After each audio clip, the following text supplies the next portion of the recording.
chat now. I believe it's time to hear from you. What have you been watching lately? Yeah, so I had some free time, so I decided to spend a week finishing 4 animes.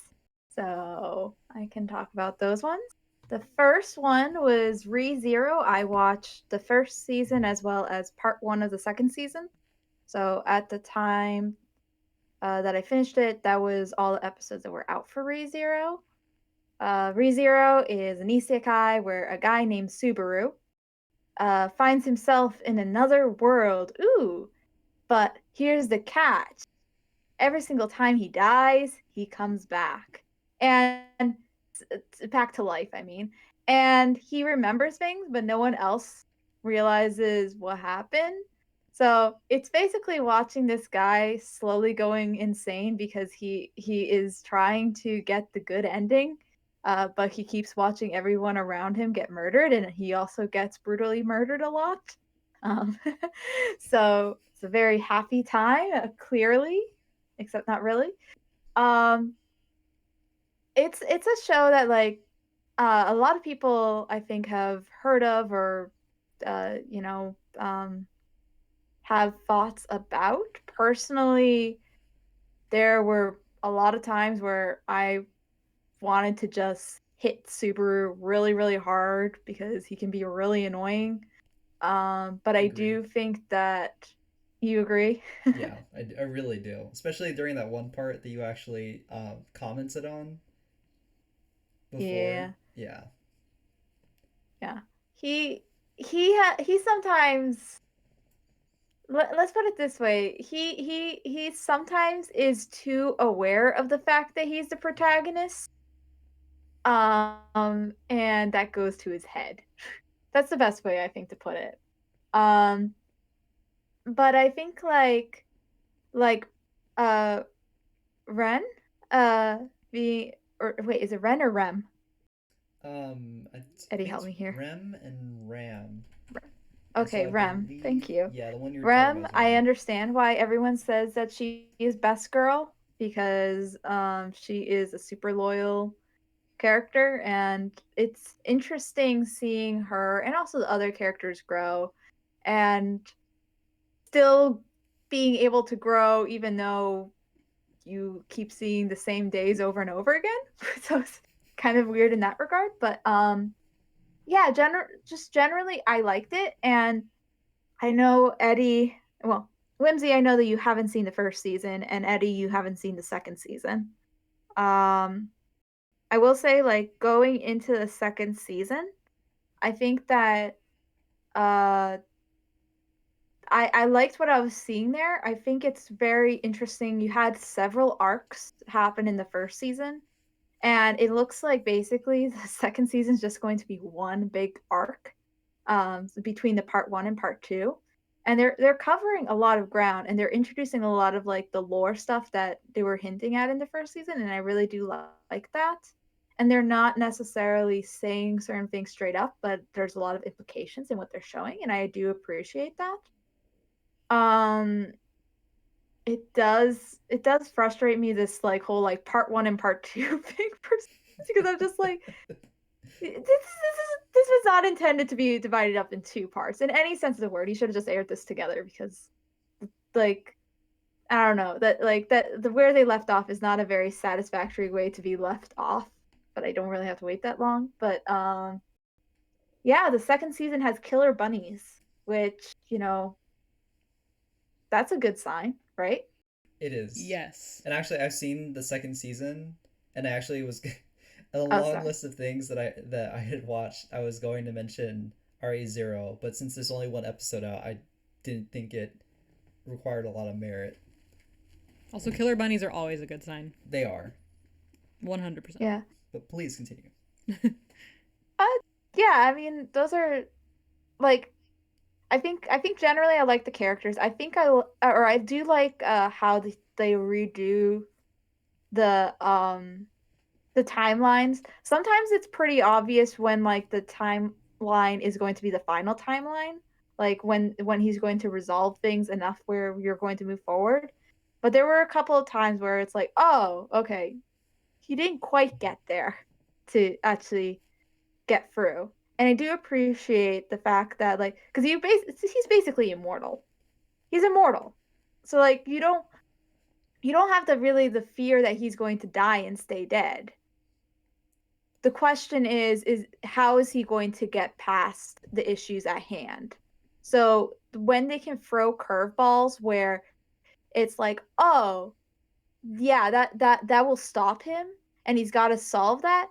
That's I think where a lot of the interest comes from. Eddie, I don't know if you agree with that or what your thoughts are. Since you've watched it as well, I'd be curious.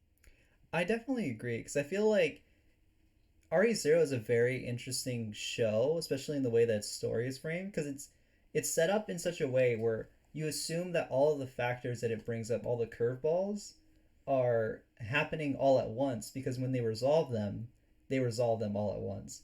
But I always love it when he's basically like barreling through every single obstacle, like just being constantly covered in spider webs and traps and killer buddies and rabid were creatures coming after him, and he's like, "Why does this always happen to me? I'm the main character." It's always really interesting because that's the time which they always bring up really interesting things about the characters, um, and the world itself. I feel like, and when they finally do end up resolving a lot of the things, it's always in a very satisfying way. Yeah. I will say, like, in terms of Subaru, though I have a lot of annoyance with him, and he's like, "Why me?" Blah blah blah. I do feel like for most people, if they were in that situation, they would be like, "Why do I have to do this over and over again?" And with that in mind, I appreciate that he cries, and he cries a lot. He And does. you barely ever see that, especially from a male protagonist, and that's healthy, honestly, Is in he his situation. in the sort of Yeah. why me? I don't want to do this. Is he comparable to Shinji or no? Would you say No. no? No. Okay, that was my like frame of reference for that Yeah. concept. So I It's wasn't sure. it's very hard to compare that because I feel like in essence, even when Shinji was just actually in the goddamn robot, it didn't feel as like assured and confident as Subaru does when he's finally resolving like the problem that he's faced with multiple times. And I feel like that would probably be the biggest difference I would claim in that. Okay, I was just curious. Hmm. Oh, go on, Whimsy. No, no, no. I was just saying. I was just curious because when you said that, that was my first thought was Shinji, but I didn't know. I figured it was probably not a good comparison, or I wanted to see. Yeah. I also feel like Subaru he cares a lot about certain people in his life and he'll go very out of the way to try to protect them. And he does a lot of this. So I don't Eddie well I'm going to ask Eddie if this is a spoiler, but I don't think it is. Um uh the his power to revive Mm-hmm. does not rely on anyone surviving besides him. So his decision to relive things over and over again is because he is actively trying to save other people generally. Yeah, and I feel like The, that's the big thing with the second season. I'm sorry, what were you gonna say? I was just going to say, do you feel like that was a spoiler? No, I don't think so. Because like, I mean, that's about the gist I've gotten from Annie tubers, so I yeah, would say no. yeah, because I feel like if anything, that's what's more interesting about the second season. Because they've constantly brought us into the stakes of, oh no, Subaru and everyone will die. But it's come to such a point that he understands how his power works and how the world works around him that it's much more dangerous now in the second season. Because it's not that Subaru will die, it's that Subaru will not die, And but that's what he will makes not die, and the people he cares about will be dead and will stay dead. The reason why I was wondering if it was a spoiler was because at least at first in the first season, I thought that his coming back was directly related to another character also staying alive. Hmm. Um, but but it becomes clear that's not the case. Um, but I don't really remember when that becomes clear, if that makes sense. Or if that's just something that I was thinking and isn't common the thought. Eddie, I think you know what character I'm talking about. Yeah, I do. And I feel like in the first season, I feel like that was obscured on purpose because most of the situations in which he gets into where it's like, "Oh no, this person who's very important has died. Now the only way I can restart everything to try to fix that is a situation that doesn't really come up in the first season because every time someone important dies, he's the person who ran into the room and he's like, "Oh no, they're dead." And then he dies and it's like, "Oh, it seems whoever killed that person also killed me." So our situations are intertwined in that way. But once they Mm-hmm. reach the second season, yeah, I feel like they make it much more clear that like that does not hinge on whether or not that person survives. And I feel like that in making that more complex, it varies up the story in a really interesting way. Or is that the way you felt about it, Odd now? Yes, I think that um it might be also because now that I'm taught up, I'm also at a point where I can like kind of try to think about how Subaru is going to actually resolve where they left off in part 1 of season 2. But uh the fact that we know that he could just keep going, but he is specifically trying to prevent several things from happening at the same time kind of made my brain start like thinking like how would I try to go about dealing with the situation.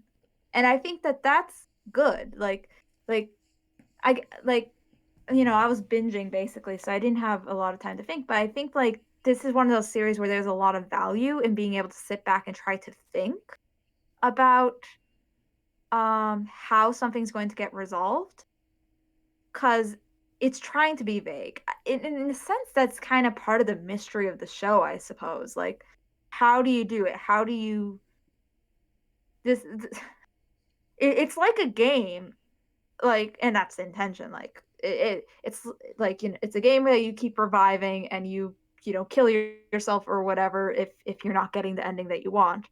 But unlike a video game, there's a lot less tutorials or like characters that will point you in a very specific direction. So you gotta like I think a little bit more than most games, but Yeah, yeah. I get what you mean because I definitely feel like they make it very immediate that it's not like a video game where he's just generally restarting. It's he's actually dying and feeling the pain of dying. And that's kind of I think the first obstacle that he overcomes in the series, but it is not one that he easily overcomes.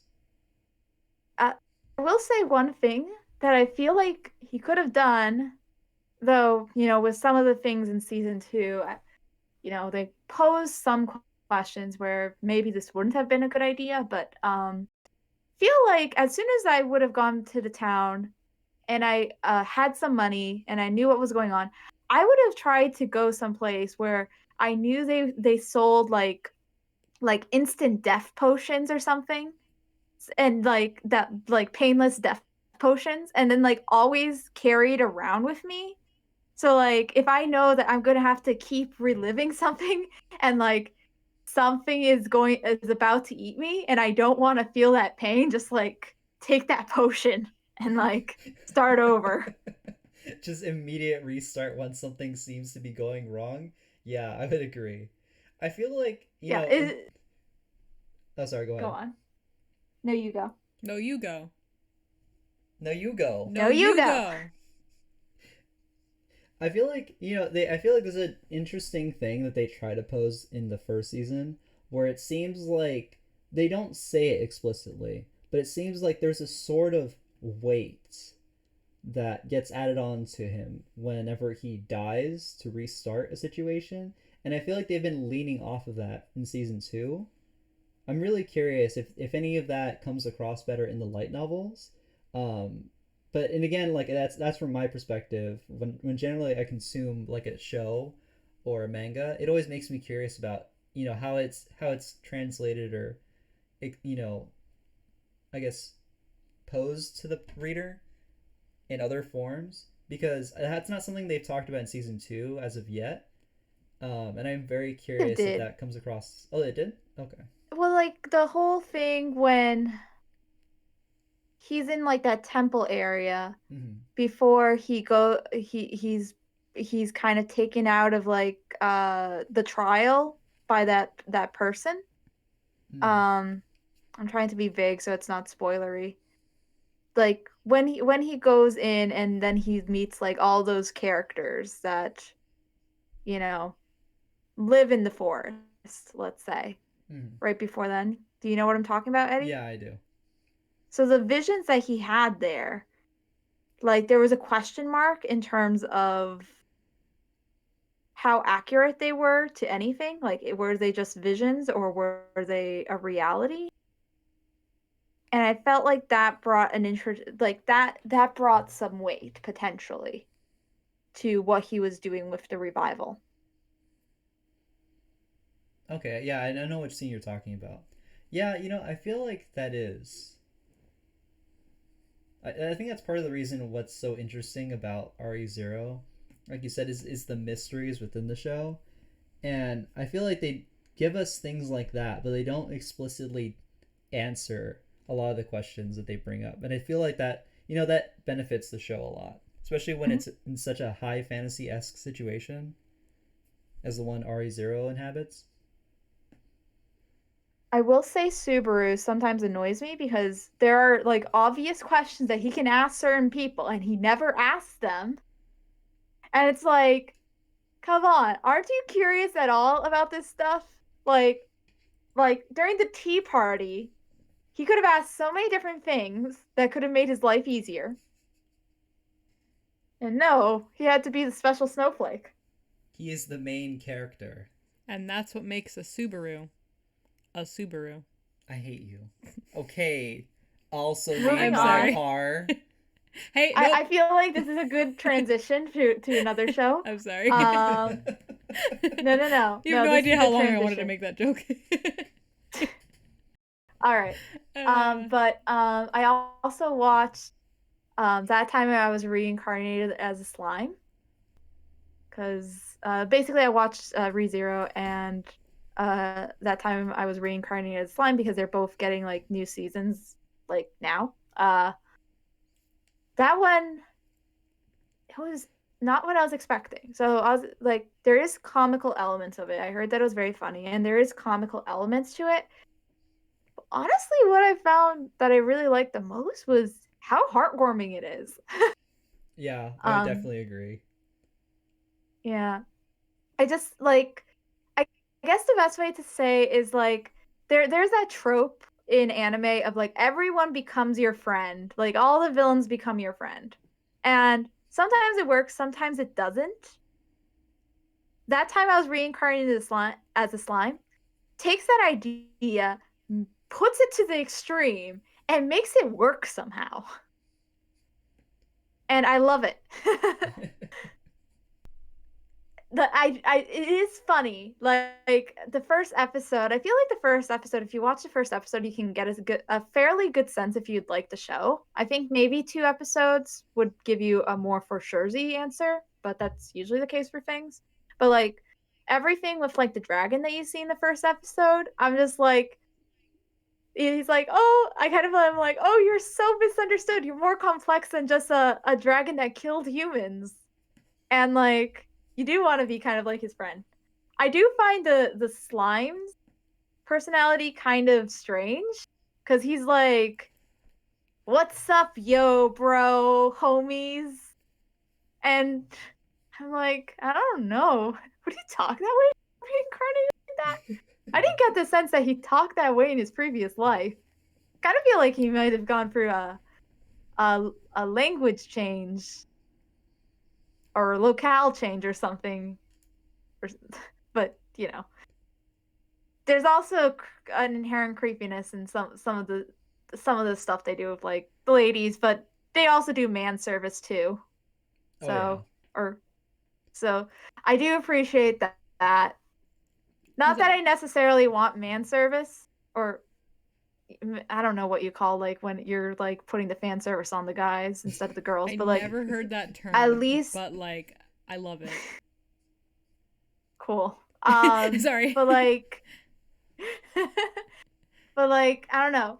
I do feel like it is like there was an episode. This was from one of the OVAs where they have like all the swimsuit girls because of course, but they Of also course. have all the guys in swimsuits like posing, and they even have the doggy in a swimsuit.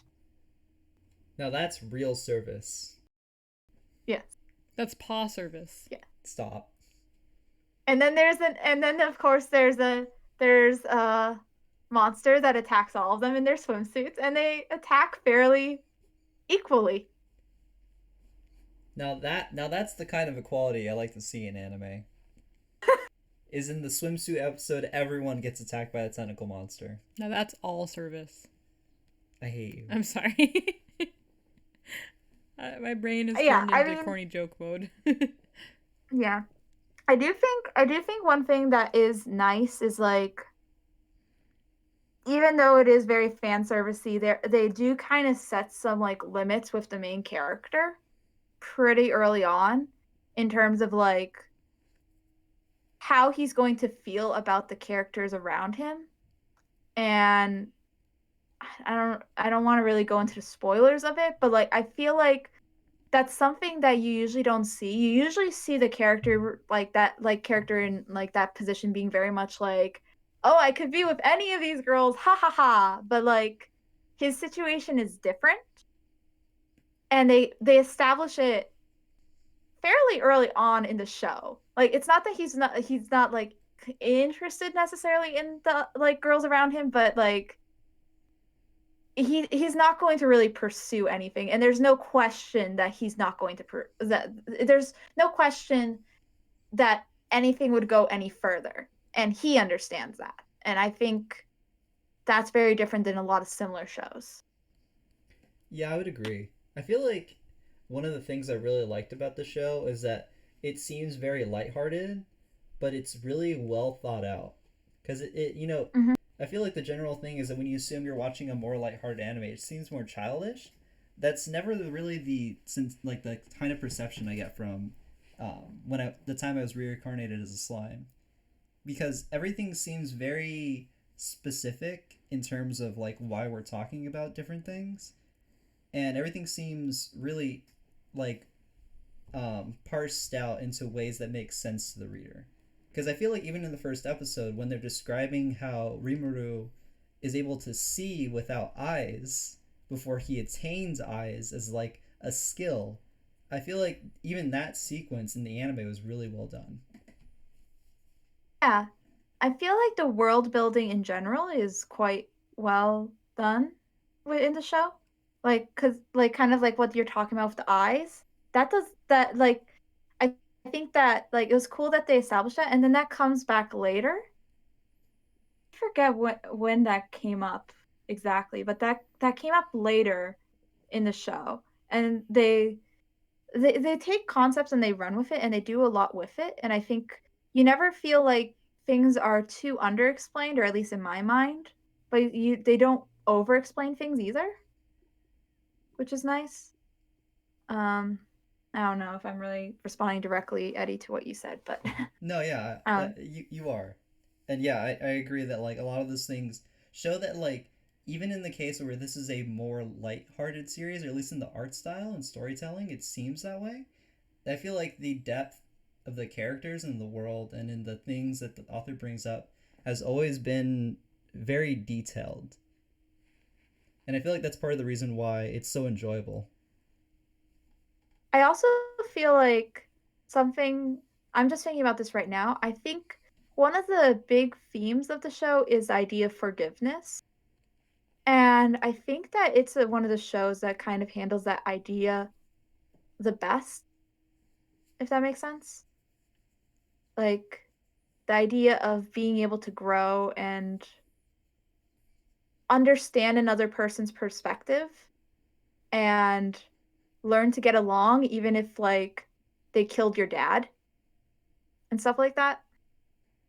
I don't know why I'm mentioning dads specifically, but I don't know. Yeah. Uh, I guess moving on.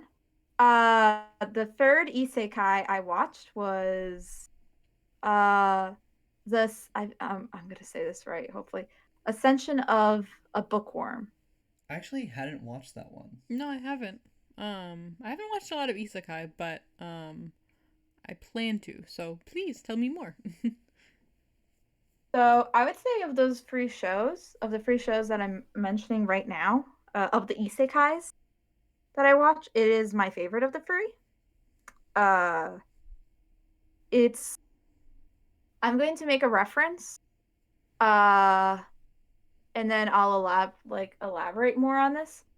Doctor Stone, but less OP, in an isekai. Yeah. So basically, like, there was a librarian once upon a time who was killed because books fell on her. Oh wow. Um, Okay. and and so then she's reincarnated into a world where she's in this, I think, like she's reincarnated to like a 4 year old's body, and this is a very sickly girl's body that she's in, and so she has all her memories and stuff like that. But even though she was killed by books, first thing she is doing is like, I want books. Where can I get books in this world?